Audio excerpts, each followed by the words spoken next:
চোখ রাখবো পরের খবরে।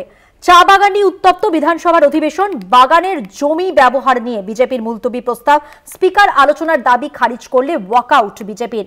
বিধানসভার গেটে বিক্ষোভে বসেন বিজেপি বিধায়করা।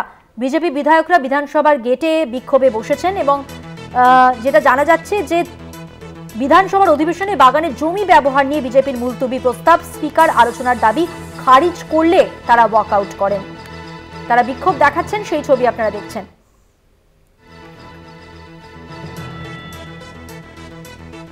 চা বাগান নিয়ে উত্তপ্ত বিধানসভার অধিবেশন। বাগানের জমি ব্যবহার নিয়ে বিজেপির মুলতবি প্রস্তাব। স্পিকার আলোচনার দাবি খারিজ করলে ওয়াকআউট বিজেপির। বিধানসভার গেটে বিক্ষোভে বসেন বিজেপি বিধায়করা।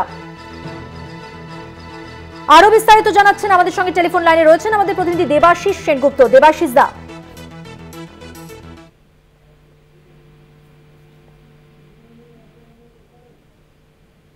মুলতবি প্রস্তাবকে কেন্দ্র করে আজ প্রথমধ্যে একদম শেষের দিকেই অধিবেশন উত্তপ্ত হয়ে ওঠে।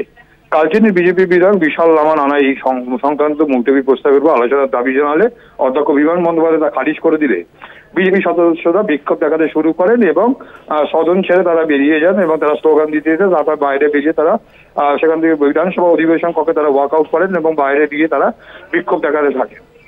প্রতিমন্ত্রী, ধন্যবাদ। কথা বললাম প্রতিনিধি দেবাশিস সেনগুপ্তর সঙ্গে।